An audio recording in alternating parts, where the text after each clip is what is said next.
சுத்தமாக அரசியல் அனுபவமுடைய தலைவர்கள் அந்த கட்சியில் இல்லை என்பதை எவ்வளவோ தடவை சுட்டிக்காட்டி பேசணும். எல்லாரும் வெவ்வேறு இடங்கள்ல போய் இருங்க, நாங்க சொன்ன பிறகு வாங்க, யாரும் எந்த பதிவுகளையும் போடாதீங்க, யாரும் எந்த தொலைக்காட்சி ஊடகங்களுக்கும் பேட்டி கொடுக்காதீங்க, யாரும் எந்த விவாதங்களிலும் கலந்து கொள்ளாதீங்க அப்படின்னு ஒரு கட்சி சொல்லுது அப்படின்னா கூட்டம் வந்துடும், நம்ம கூட்டம் வந்துட்டா நமக்கு மறுபடியும் தள்ளுபடி ஆயிடும் சொல்லி அவரிடம் ஒரு கதை சொல்லப்படுகிறது. அந்த கதை இன்னுமே அவர் நம்பிட்டு இருக்காரு. அப்போ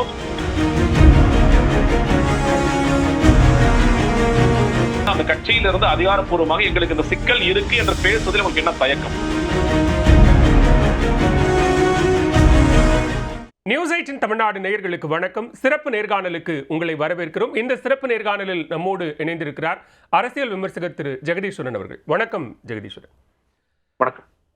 கரூர் உயிர்பலி சம்பவத்திற்கு பிறகாகவே தமிழக வெற்றிக் கழகம், அந்த கட்சி, அதன் தலைவர், நிர்வாகிகள் என எல்லாரும் ஒரு ஃப்ரீசிங் மூட், உரைநிலைக்கு போயிட்டாங்க. உச்சநீதிமன்ற தீர்ப்புக்கு பிறகாக தலைமறைவாக இருந்த முக்கிய தலைவர்கள், மூத்த நிர்வாகிகள்லாம் தலை காட்டினாங்களே தவிர இன்னும் சட்ட ரீதியாகவோ அரசியல் ரீதியாகவோ ஏன் தார்மீக ரீதியாக கூட இன்னும் தமிழக வெற்றிக் கழகத்தினுடைய நகர்வுகள் என்ன அப்படின்னு தெரியாத அளவுக்கு ஒரு கனத்த மௌனம் நிலவுகிறது. இது எப்படி புரிஞ்சுக்கணும்? இதுக்கு அடிப்படையான காரணம் வெளிப்படையாக தெரிகிற விஷயம் என்னன்னு கேட்டீங்கன்னா, இது ஒரு அரசியல் அனுபவமின்மை மட்டும்தான். சுத்தமாக அரசியல் அனுபவம் உடைய தலைவர்கள் அந்த கட்சியில் இல்லை என்பதை எவ்வளவோ தடவை சுட்டிக்காட்டி பேசணும். நீங்க ஒவ்வொரு முறையும் எவ்வளவோ தலைவர்கள் வந்தாங்க. எல்லா கட்சிகளும் திமுக இருந்து, அதிமுக இருந்து, முக்கியமான கட்சிகள் இருந்து யார் வந்தாலும் அவர்கள் எல்லோருக்குமே கதவு அடைக்கப்பட்டது. இல்ல எங்கள்கிட்ட இருக்கிறதே போதும், விஜய் என்ற ஒற்றை முகம் என்று மட்டுமே போதும் அப்படின்னு சொல்லிட்டு அந்த கட்சியோட பொதுச் செயலாளராக இருக்கலாம், அல்ல அந்த கட்சியோட ஸ்ட்ராட்டஜிஸ்டா இருக்கலாம், இப்படிதான் அவங்க செயல்பட்டு இருந்தாங்க. அது இன்னைக்கு அப்பட்டமாக வெளிப்படையாக தெரியுது. ஏன்னா ஒருவேளை அந்த கட்சியில் அனுபவமிக்க ஒருத்தர் 2 பேர் இருந்தா கூட இந்த கரூர் சம்பவத்தை அவங்க கொண்டு போன விதம், ஹேண்டில் பண்ண விதமே வேற மாதிரி இருக்குன்னு நினைக்கிறேன். விஜய் அவர்கள் அந்த இடத்தை விட்டு உடனடியாக அவர் கொண்டு போய் சென்னையில சேர்த்ததாக இருக்கலாம். இல்ல ஒட்டுமொத்த கட்சியுமே நீங்க சொன்ன மாதிரி ஃப்ரீஸ் மோடுக்கு, அதாவது எல்லாரும் போன் சுவிட்ச் ஆஃப் பண்ணிருங்க, எல்லாரும் வெவ்வேறு இடங்கள்ல போய் இருங்க, நாங்க சொன்ன பிறகு வாங்க, யாரும் எந்த பதிவுகளையும் போடாதீங்க, யாரும் எந்த தொலைக்காட்சி ஊடகங்களுக்கும் பேட்டி கொடுக்காதீங்க, யாரும் எந்த விவாதங்களிலும் கலந்து கொள்ளாதீங்க அப்படின்ட்டு ஒரு கட்சி சொல்லுது அப்படின்னா அவர்கள் நீங்க சொல்ற மாதிரி தார்மீகமாக அவர்களுக்கு தெரியும் இந்த சம்பவத்திற்கு நாம் தான் மிக முக்கியமான காரணம் என்று. ஏன்னா அந்த பஸ்ஸுக்குள்ள இருந்து இந்த ஒட்டுமொத்த சம்பவத்தை பார்த்த அந்த கட்சியின் முக்கிய நிர்வாகிகள் அனைவருக்குமே தெரியும் நம்மனாலதான் இது நடந்துச்சு. சொல்ல போனா காவல்துறையை மீறிதான் நம்ம உள்ள வந்திருக்கிறோம், காவல்துறை சொல் பேச்சை கேட்காம நம்ம வந்திருக்கோம், அதிகமான கூட்டத்தை சேர்த்திருக்கிறோம், முப்பெரும் விழாவிற்கு நம் போட்டியாக ஒரு பெரிய கூட்டத்தை காண்கிறோம் நினைச்சோம். அப்ப அந்த அக்கௌண்டபிலிட்டி இருக்குங்கிறது ஒவ்வொருத்தருடைய மனசாட்சிக்கும் தெரியும். ஆனால் வெளிப்படையாக அதை சொல்ல முடியாது. ஆகையால் அவங்க என்ன பண்றாங்க, நீங்க ஒட்டுமொத்த கட்சியும் நீ கொஞ்ச நாள் நம்ம என்ன களம் எப்படி இருக்குங்கிற பார்த்துட்டு அதுக்கு பிறகு முடிவு செய்து கொள்ளலாம், எல்லாரும் எந்தெந்த இடத்திற்கு போய் தலைமறை விடுங்க அப்படிங்கிற மாதிரி போயிட்டாங்க. இன்னொன்னு, விஜய் அவர்களுக்கு நீங்க யாரெல்லாம் தொடர்பு கொள்ள முடியுங்கிறது நமக்கு ரொம்ப குறிப்பிட்ட நபர்கள் மட்டும்தான். இந்த கட்சியுடைய பொதுச் செயலாளர் புசி ஆனந்த் அவர்கள், ஆதவ் அர்ஜுனா, அருண்ராஜ் அவர்கள், அதுக்கு பிறகு ஜான் ஆரோக்கியசாமி, இவர்களை தாண்டி விஜயோட யாரும் தொடர்பு கொண்டு பேச முடியுமா? தொடர்பு கொண்டு பேச முடியாது. நமக்கு தெரியும் இந்த வழக்கு ஆரம்பித்த உடனே புசியானந்த் அவர்கள் தலைமறையாகிவிட்டாருங்கிறது தெரியும், ஆதவ அர்ஜுனா டெல்லிக்கு போயிட்டாருங்கிறது தெரியும், ஜான் ஆரோக்கியசாமி மட்டும்தான் அந்த இடத்தில் இருக்கின்றார். அவருடைய ஸ்ட்ராட்டஜிஸ்ட் மறுபடியும் அவரோட ஐடியாஸ் தான் கொடுத்துட்டே இருக்கார். இன்னைக்கு ஒரு செய்தி நம்ம எல்லாம் பார்க்கிறோம், மாமல்லபுரத்தில் விஜய் அவர்கள் பாதிக்கப்பட்ட தரப்பை சந்திக்க போகிறாருங்கிறது 15 நாட்களுக்கு முன்னாடியே இந்த ஜான் ஆரோக்கியசாமி அவர்கள் இந்த ஐடியாவை கொடுக்கிறார். அவர் என்ன சொல்றாரு, சார் நம்ம பனையூர்ல வழக்கம் போல பாத்துடலாம் சார் அப்படின்ட்டு. அது ஒரு இன்னும் சொல்ல போனா நம்ம நியூஸ் 8 பேர்ல ஒரு ஃபேக் கார்டா கூட அது போச்சு, ஒரு ஃபீலர்ஸ் மாதிரி விடுறாங்க, ஃபேக் கார்டுன்னு அவங்களே சொல்றாங்க. அதற்கு பிறகு இவங்க என்ன பண்றாங்கன்னா, இல்ல அந்த மாதிரி சந்திக்கலங்க, நாங்க முயற்சி பண்ணிட்டே இருக்கோம்னு சொல்லி சொல்றாங்க. நீங்கள் முயற்சி செய்தார்கள் சொல்லி சொல்றாங்க இல்லையா, அந்த இடத்தில் வெளிப்படையாக நமக்கு என்ன தெரியும், நீங்க ஒரு பத்திரிகையாளரா இருக்கீங்க, நான் ஒரு அரசியல் விமர்சகரா இருக்கேன், நம்ம 2 பேருக்குமே ஏதாவது தெரியுமா? இது வரைக்கும் வெளிப்படையாக ஏதாவது நடந்த விஷயம் கேட்டா எதுவுமே இல்ல. முதலாக டிஜிபி ஒரு கடிதம் கொடுக்குறாங்க. அந்த கடிதத்துல அவங்க சொல்லும் பொழுது கிரீன் காரிடர் வேணும், நீங்க யாரும் பக்கத்துல வரணும் பாத்துக்கங்க, பத்திரிகையாளர்கள் சந்திப்பு நடக்காது, இந்த பாதிக்கப்பட்ட குடும்பங்களை மட்டும் தான் அவர் சந்திப்பாரு, வேற யாரும் வரக்கூடாதுங்கிற அளவுக்கு ஊடகங்களுக்கோ அனுமதி கொடுக்க கூடாது அப்படிங்கிற வகையில நிறைய ரெஸ்ட்ரிக்ஷன்ஸ் கேக்குறாங்க. எந்த அளவுக்குன்னா, ஏதோ ஒரு சீன அதிபரோ இல்ல இலங்கை அதிபரோ வர்றாரு, அவருக்கு இன்னும் சொல்ல போனா அவருக்கு கூட நம்ம இவ்வளவு பாதுகாப்புகள் ஏற்படுத்திருப்போமான்னு தெரியாது, அந்த அளவுக்கு ஒண்ணு கேட்கறாங்க. அது நிச்சயமாக நிறைவேறாதுங்கிறது தெரியும். ஓகே, நிறைவேறாதுன்னு தெரிஞ்சிருச்சு, காவல்துறை அனுமதி கொடுக்கலன்னு வச்சுக்கலாமே. நீங்க அடுத்தபடியாக என்ன பண்ணிருக்கணும், நீங்க நீதிமன்றத்தர் வாசல் கதவை தட்டிருக்கணும், சார் நான் போய் பார்க்க விரும்புறேன், பார்க்க முடியல, அது செய்யல. கரூர் மாவட்டத்தில் இருக்கிற காவல்துறையை அணுகி, சார் நான் மாதிரி பார்க்க விரும்புறேன், பார்க்கணுமா? முதல்ல நீங்க அடிப்படையில் இந்த பர்மிஷனா தேவையான கிடையாது, பர்மிஷனே தேவையில்லை. விஜய் அவர்கள் பாதிக்கப்பட்ட குடும்பத்தை எல்லா கட்சி தலைவர்கள் போல அவர் போய் பார்க்கலாம். ஆனால் அவர் என்ன நினைக்கிறார், மறுபடியும் பெருசா கூட்டம் வந்துடும், நம்ம கூட்டம் வந்துட்டா நமக்கு மறுபடியும் தள்ளுபடி ஆயிடும் சொல்லி அவரிடம் ஒரு கதை சொல்லப்படுகிறது. அந்த கதை இன்னுமே அவர் நம்பிட்டு இருக்காரு. அப்போ இது தள்ளுபடி ஆயிடும் சார், எனக்கு பர்மிஷன் கொடுங்கன்னு சொல்லி சொல்றாரு. ஒவ்வொரு இடத்திலும் நாங்கள் கேட்டோம் அனுமதி கொடுக்கவில்லை, கேட்டோம் அனுமதி கொடுக்கவில்லைன்னு சில பத்திரிகையாளர்கள் தான் பேசுகிறார்களே தவிர அந்த கட்சியிலிருந்து அதிகாரப்பூர்வமாக எங்களுக்கு இந்த சிக்கல் இருக்கு என்று பேசுவதில் உங்களுக்கு என்ன தயக்கம்? ஏன்னா பொதுமக்களே வந்து கூட்டம் வந்துரும் அப்படின்னு சொல்லப்படுது அப்படின்னா, பல தருணங்கள்ல விஜய் அவர்கள் தனியாக அரசியல் கட்சி தொடங்கினதுக்கு பிறகாகவே கூட பெரியார் திடலுக்கு போய் பெரியார் சிலைக்கு மாலை அணிவித்ததோ, அல்லது திடீர்னு கார்ல போயிட்டே இருக்கும்போது கார்ல இறங்கி ஒரு அம்பேத்கர் சிலைக்கு மாலை அணிவித்தது அப்படிங்கிற விஷயங்களோ அதெல்லாம் ரொம்ப இயல்பா நடந்தது தான். அங்கெல்லாம் எந்த கூட்டமும் வரல. ஒரு 2 பேரா தான் அவர் போய் அதெல்லாம் செஞ்சாரு. அப்ப இது ஏதாவது திட்டமிட்டு செய்யப்படக்கூடிய ஒன்று அப்படின்னு பார்க்க வேண்டியிருக்கா? நிச்சயமா திட்டமிட்ட ஒன்றுதாங்க. அதாவது இதுல வந்து இந்த விஷயத்தை வெளிப்படையாக தெரிவிக்க வேண்டும் அப்படின்னு அவங்க முயற்சி பண்றே இருக்காங்க. அதுதான் பிரச்சனையே இங்க. நீங்க சொன்ன மாதிரி நீங்க கள்ளக்குறிச்சி எடுத்துக்கலாமே. கள்ளக்குறிச்சியில விஜய் அவர்கள் அந்த மருத்துவமனையில் இறங்கிய பிறகுதான் நம்ம சேனல்ல நியூஸ் வருது. விஜய் அங்கே போய் விட்டார், விஜய் இங்கே சென்றடைந்து விட்டார். அங்கே சில தள்ளுமுள்ள நடந்துச்சு. அதே சேர்த்து சொல்றாங்க, தள்ளுமுள்ள நடந்துச்சு, உள்ள போறது சிரமம் இருந்துச்சு அதெல்லாம். ஆனால் விஜய் அவர்கள் சென்னையில இருந்து கிளம்பி அந்த கள்ளக்குறிச்சி ஸ்பாட்டுக்கு போறதுக்கு யாருக்குமே தெரியாது. விக்கிரவாண்டி மாநாட்டில் முதல் நாள் 5 மணிக்கு விஜய் வந்துட்டார். எல்லாருக்கும் தெரியும், ரிப்போர்ட்டர்ஸ்க்கு தெரியும், எல்லாருக்கும் விஜய் வந்துட்டாரு, நம்ம சைலண்டா அவர் வந்து சென்னையில இருந்து கிளம்பி வந்துட்டாருங்கிறது தெரியும். இதே மாதிரி சில நிகழ்வு நீங்க கட்சி ஆரம்பித்த பிறகு நீங்க பரங்கிமலையில ஒரு நிகழ்வு நடந்துச்சு, மிலிட்டரி ஈவெண்ட் ஒன்று நடந்துச்சு. அந்த ஈவெண்ட்டுக்கு விஜய் போனார். நான் ஆச்சரியமா இருந்துச்சு எப்படிங்க விஜய் போனார் அப்படிங்கிறது. ஏன்னா அந்த செய்தி எல்லாம் அப்புறம் தான் வந்தது. விஜய் அவர்கள் ஒரு இடத்திற்கு போக வேண்டும் என்று நினைத்தால் நிச்சயமாக போக முடியும். அதுல எந்த தயக்கமும் இல்லை. கட்சி ஆரம்பிக்கிறதுக்கு முன்னாடி ஸ்டோலின் வீட்டுக்கு போனார், அனிதா வீட்டுக்கு போனார், ஜல்லிக்கட்டுல வந்து கர்ச்சீஃப் எல்லாம் கட்டிக்கிட்டு அவர் கலந்துகிட்டார் அப்படிங்கிற செய்திகள்லாம் பார்த்தோம். அப்படி இருக்கும் பொழுது அதையெல்லாம் செய்த விஜயால் இன்று போக முடியாதானா? நிச்சயமாக போக முடியும். என்னன்னா இதை ஒரு ஈவெண்டா மாத்தணும். நாங்க போய் அவங்களுக்கு ஆறுதல் சொல்றது ஒரு ஈவெண்டா மாத்தணும்னு இந்த கட்சி முயற்சி பண்ணிட்டே இருக்காங்க. அவங்களுக்கு வந்து ஃபர்ஸ்ட் வீடியோ கால் பண்றதே கூட யாரும் வீடியோ எடுக்காதீங்கிறாங்க. அப்புறம் நீங்க வீடியோ எடுக்கிறீங்க, அதை எதுக்கு வெளியிடுறீங்க? அதுக்கு ஒரு பேக்ரவுண்ட் சாங் வச்சு நீங்க வெளியிடுறதும், அதற்கு பிறகு அதுல ஒரு அனுதாபம் தேடுறதும் என்ன விதமான அரசியல் நீங்க மேற்கொள்றீங்க? சொல்ல போனா அந்த குடும்பத்தினர் கூட என்ன பேசினார் கூட நமக்கு தெரியாது. அந்த குடும்பத்தினர் ஆறுதல் சொன்னாரா, என்ன பேசுறாங்கிறது நமக்கு யாருக்குமே தெரியாது. ஆனா இந்த விஷயத்தை தாவேக்க செய்யாதீர்கள் என்று செஞ்சுட்டே இருக்காங்க. ஏன் செய்யறாங்க? இன்னொன்னு இது வந்து நீங்க பனையூரில் முதலாக சென்னையில் பாதிக்கப்பட்ட மழையால் பாதிக்கப்பட்ட மக்களை சந்திக்கும் பொழுதுதான் அவருக்கு வந்து இந்த மாதிரியான ஒரு விமர்சன பெயர் வந்தது. பனையூர் பண்ணையார் என்ன இப்ப அரசியல் பண்ணிட்டு இருக்கீங்க? ஏன்னா இவர் வந்து பல இடங்களை சொல்லும் பொழுது இந்த பண்ணையார் கட்சி எதிர்த்து நான் அரசியல் வந்திருக்கேன்னு சொல்லி சொல்றாரு. நீங்க என்னங்க பண்றீங்கன்னு ஒரு கேள்வி எழுந்தது. அன்று சொந்த கட்சிக்காரங்க அன்னைக்கே வந்து கடும் விமர்சனத்தை இன்னைக்கு எப்படி எழுப்பிட்டு இருக்காங்களோ அதே மாதிரி விமர்சனத்தை ஏற்படுத்தினாங்க. நீங்க இவ்வளவு நடந்த பிறகும் நான் மறுபடியும் வந்து சென்னைக்கு வரவழைத்து அவர்களை மாமல்லபுரத்தில் சந்திப்பேன், இல்ல வந்து பனையூர்ல சந்திப்பேன் சொல்றது என்ன விதமான அரசியல்? பாதிக்கப்பட்ட குடும்பங்களை வந்து ஆறுதல் சொல்றோம் அப்படிங்கிறதுக்கு நீங்க எல்லாம் கிளம்பி வாங்க, ஆறுதல் வேணும்னா வந்து வாங்கிட்டு போங்கன்னு சொல்வது நிச்சயமாக மோசமான அரசியல். உலகத்திலேயே வந்து எந்த ஒரு அரசியல் கட்சியும் இந்த மாதிரி அரசியலை முன்னெடுத்து நான் பார்த்தே கிடையாது. எனக்கு தெரிஞ்சு வரலாற்றில் நடந்தது இல்ல. நீங்க வந்து நம்ம சங்க காலத்துல இந்த மாதிரியான அரசர்கள் யாராவது இப்படி இருந்தாங்களா, அவ்வளவு மோசமா இருந்தாங்கன்னு தெரியல. ஒரு அரசியல் கட்சி தலைவராக எந்த தலைவரும் சில நேரங்களில் தவறு நடந்தா தலைவர்கள் அதுக்கு பொறுப்பேற்றுட்டு இருக்காங்க, வருத்தம் தெரிவிச்சிருக்காங்க. அவங்கள போய் மக்களோட தான் மக்களை நின்று இருக்காங்களே தவிர இது மாதிரியான ஒரு புதுமையான அரசியலை நான் பார்த்ததே கிடையாது. இப்ப இதுல முக்கியமான ஒரு நிகழ்வு நம்ம என்ன பார்க்க வேண்டியிருக்குன்னா, நீங்க சொன்ன அந்த அனுமதி கோரி டிஜிபியிடம் கடிதம் கொடுத்தது, அதற்கு பிறகாக இப்ப அவங்க போறாங்களா, அந்த குடும்பங்கள் இங்க வருதா அப்படின்னு பேசுறதுக்கு இடையில நடந்த ஒரு நிகழ்வு அப்படிங்கிறது கிட்டத்தட்ட 20 நாட்களுக்கு கழித்து தாவேக தரப்புல அறிவிக்கப்பட்ட அந்த குடும்பங்களுக்கான நிவாரண தொகையை கிட்டத்தட்ட ஒரு 39 குடும்பங்களுக்கு ஆன்லைன் மூலமாக வங்கி கணக்குகள்ல வரவு வைக்கிறாங்க.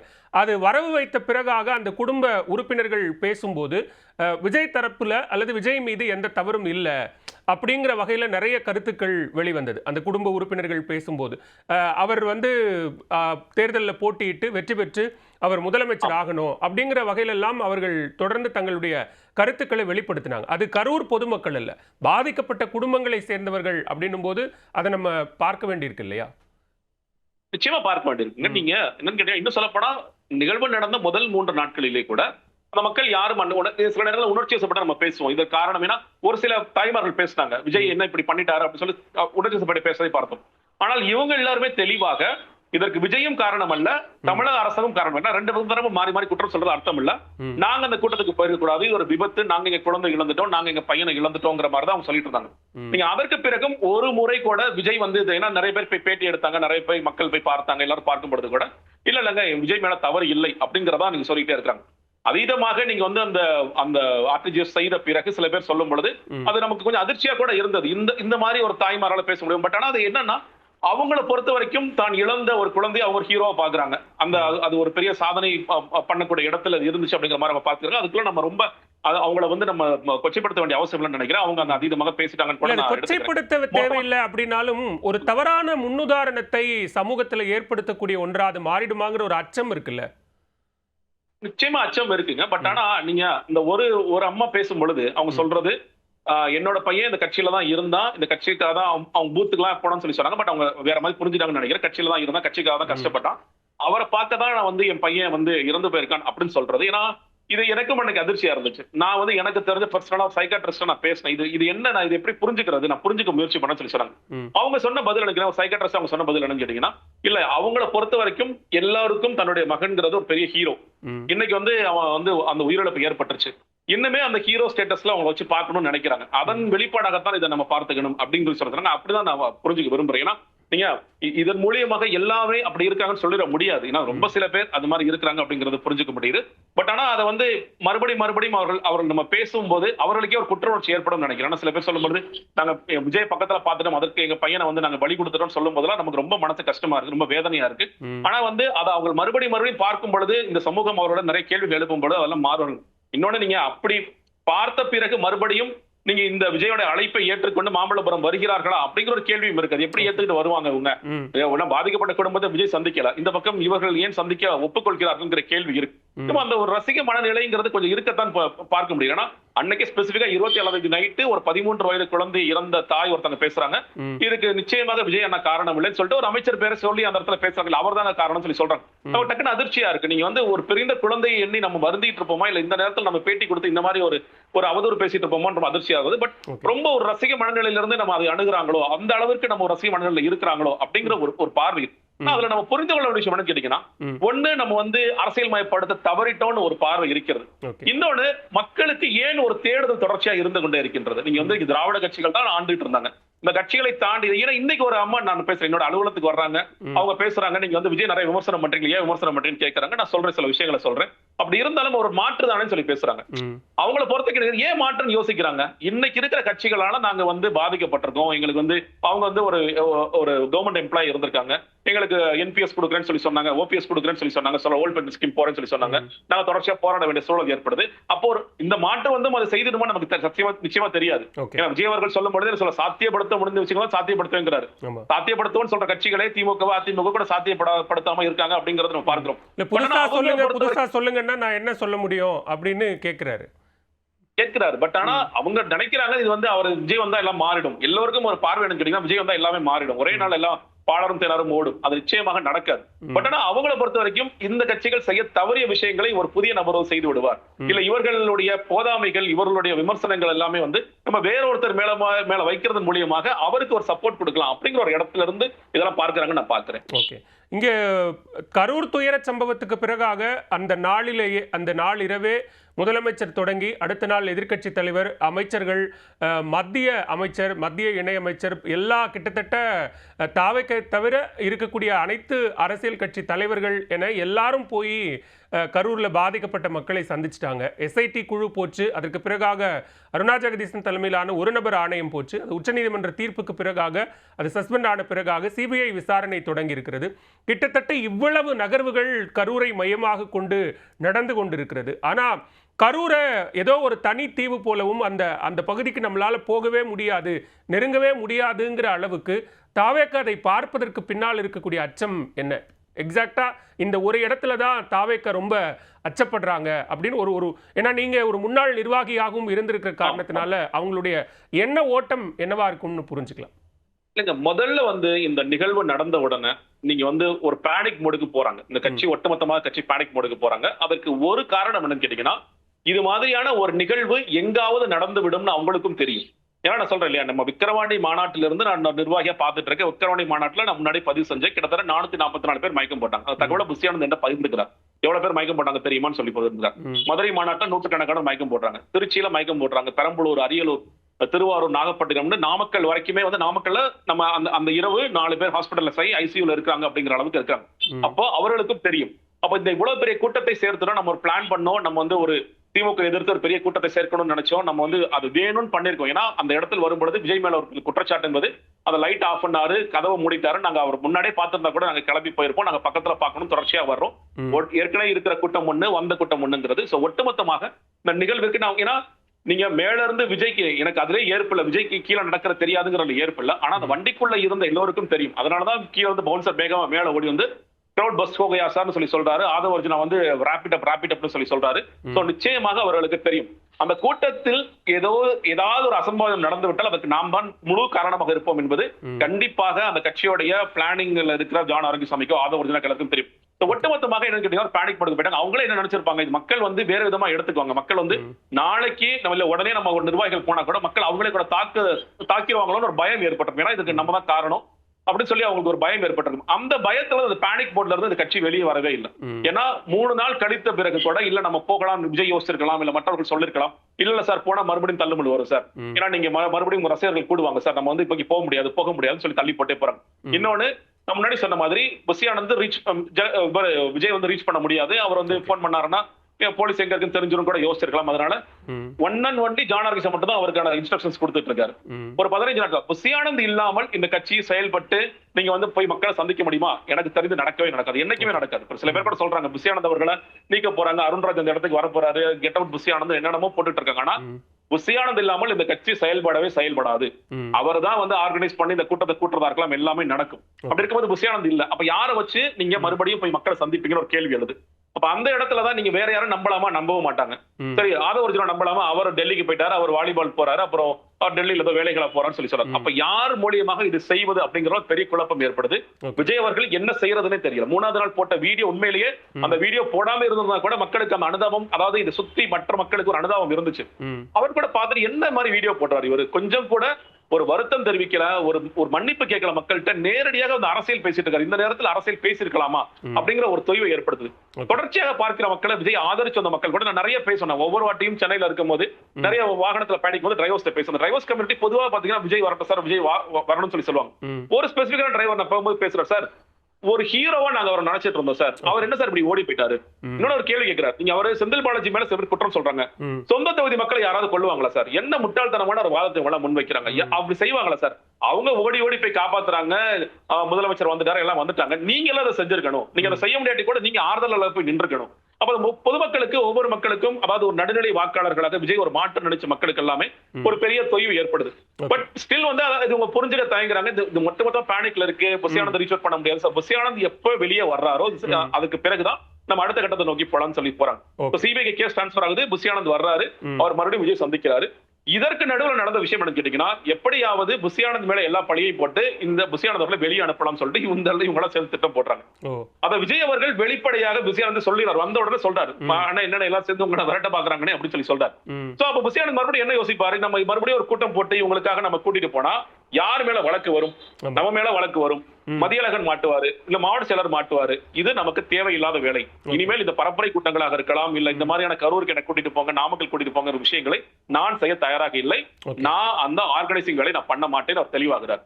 ஏன்னா இதுல உண்மையிலேயே குற்றம் சாட்டப்பட்டவர்களாக சேர்த்திருக்க வேண்டிய விஜய் அவர்களோ, ஜான் ஆரோக்கியசாமி அவர்களோ, ஆதவ அர்ஜுனா அவர்களோ தப்பித்து போகிறார். நமக்கு இப்பயும் தெரியல, நமக்கு சிபிஐல வந்து இவங்க பேர் தான் இருக்குன்னு சொல்லி சொல்றாங்க. அப்ப இருக்கும் பொழுது கையெழுத்து போட்ட ஒரே பாவத்துக்காக மதியழகன் இன்னைக்கு மாட்டிட்டு இருக்காரு. அவர் என்ன செஞ்சார்? போய் பர்மிஷன் வாங்கினார். அது தவிர அவர் செய்த தவறு ஒண்ணும் கிடையாது. மாவட்ட செயலாளரா என்ன செய்யணுமோ அதை செஞ்சார், அவ்வளவுதான். இன்னொன்னு சொல்லப்படுது, மாவட்ட செயலருக்கு உரிய மரியாதையோ அங்கீகாரமோ இந்த கட்சியில கிடைக்குதா? அப்ப விஜய் அவர்கள் வராரு, என்னோட மாவட்ட செயலர் மதியழகன் இங்க தான் இருக்காரு, இவர் வாங்க மேல ஏறி நிப்பாட்டுறாரா? கிடையாது. இல்ல மதியழகனோட பேரை உச்சரிக்கிறாரா? அதுவும் கிடையாது. பர்மிஷன் வாங்குறதுக்கு ஒரு ஆளை நியமிச்சிருக்கேன், அவர் பர்மிஷன் வாங்குவாருங்கிற மட்டும் தான் அவர் செய்ய தவறு. இது ஆர்கனைஸ் பண்றதா புஷியானந்த் வராரு, சிடி குமார் வராரு. அப்போ நீங்க அதிகமாக தவறு செய்யாதவர்கள் அவர்கள் வந்து இந்த வழக்கு குற்றம் சாட்டப்பட்டதாக மாறுகிறார்கள். உண்மையில் தவறு செய்தவர்கள், இது திட்டம் போட்டவர்கள் எல்லாம் வந்து அவர்கள் பெயர் கூட வரமாட்டேங்குது போது புஷியானந்த் இப்படிதான் யோசிப்பார், நம்ம இது தொடர்ச்சியாக செய்ய வேண்டிய அவசியம் இல்லை, இந்த பரப்புரை கூட்டங்கள் இதெல்லாம் செய்ய வேண்டிய அவசியம் இல்லை. அப்ப ஒட்டுமொத்தமாக இந்த கட்சியில் என்ன செய்வதுங்கிற ஒரு குழப்பம். இவங்க எல்லாரும் சேர்ந்து பேசும்பொழுது கூட அருண்ராஜ் ஒரு கருத்து சொல்றாரு, புஷியானந்த் ஒரு கருத்து சொல்றாரு, நீங்க ஜான் ஆரோக்கியசாமி ஒரு கருத்து சொல்றாரு. எல்லா கருத்தையும் கேட்கலாம், எல்லா கட்சியிலும் அப்படிதான் இருக்கு. முதலமைச்சர் இருக்காருன்னா முதலமைச்சருக்கு கீழே இப்ப துரைமுருகன் ஒரு கருத்து சொல்லுவாரு, இன்னொருத்தர் ஒரு கருத்து சொல்லுவார். கருத்தை எடுத்துக்கிட்டு முதலமைச்சர் கடைசியா எது சரியான முடிவுன்னு எடுப்பார். ஆனா விஜய் இருக்கிற சிக்கல் கிடைக்குன்னா சுயமாக அந்த முடிவை எடுப்பதில் அவருக்கு இன்னுமே வந்து ஒரு பெரிய இது பிரச்சனை இருக்கு. சமூக ஊடகங்கள்ல இன்னைக்கு நிறைய விர்ச்சுவல் வாரியர்ஸ் அதாவது கரூர் சம்பவத்துக்கு பிறகாக நிறைய அரசுக்கு எதிரான கருத்துக்களை தொடர்ச்சியா முன் வச்சுட்டு வந்தவங்க இப்ப இந்த கடந்த ஒரு வார காலமாக கட்சி நிர்வாகத்திற்கு எதிராக, குறிப்பா புசி ஆனந்துக்கு எதிராக, கட்சி தலைவர் விஜய்க்கு எதிராகவே தங்களுடைய கருத்துக்களை சொல்வது, வெளியில வாங்க, வந்து பேசுங்க, எது நடந்தாலும் பார்த்து கொள்ளலாம் அப்படிங்கிற ஒரு நிலைக்கு அவங்க தள்ளப்பட்டிருக்காங்கல்ல, அதுக்கு என்ன காரணமா பாக்குறீங்க? அதான் விஜயுடைய மௌனம் தான். விஜய் ஏன் இவ்வளவு மௌனமா இருக்க வேண்டிய அவசியம் என்ன? கட்சி வந்து முழுக்க செயல்பாடே இல்லாத நிலைமைக்கு போட வேண்டிய அவசியம் என்ன? நீங்க வந்து சிபிஐ வழக்கு டிரான்ஸ்பர் பண்ணா நீதி வெல்லும்னு ஒரு அட்லீஸ்ட் ஒரு ட்வீட் போட்டார். ஓகே, ட்வீட் போட்டீங்க.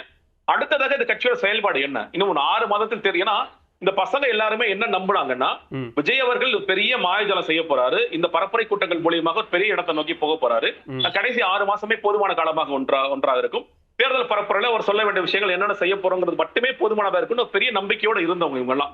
விஜய்க்கு இன்னுமே கிரவுண்ட்ல வந்து நல்லா இருக்கு, அந்த கிரவுண்ட வந்து சரியா பயன்படுத்தினா போதும் நம்பி அவருக்காக நீங்க மற்ற கட்சிகள்ல கூட இப்ப ஐடிவிங்ல இருக்கிறாங்கன்னா அவங்க பொருளாதாரமாக ஏதாவது கிடைக்கலாம், ஏதாவது இருக்கலாம். ஆனா இந்த பசங்க, அதாவது பொறுப்புகளே வாங்காத சில பேர் வந்து முழுக்க முழுக்க விஜயின் மீது அன்பு கொண்ட பாசம் கொண்டதுக்காக மட்டுமே அவருக்காக எவ்வளவு வேண்டுமானாலும் நம்ம வந்து இறங்கி எழுதலாம், நம்ம இறங்கி பேசலாம்ன்ற அளவுக்கு இருக்கிறாங்க. ஆனா அதுக்கு பிரதியுபகாரமாக இவர்களுக்கு ஏதேனும் நடக்கிறதான்னு கேட்டீங்கன்னா இல்ல. சொல்ல போனா யாராவது கைது செய்யப்பட்டால் கூட அவர்களுடைய வழக்குகளை கூட இந்த கட்சி அவங்க சிம்பிளா சொல்லிடுவாங்க, இல்லங்க உங்களுக்கு எனக்கு என்னப்பா சம்பந்தம் கேட்டு போயிட்டே இருப்பாங்க.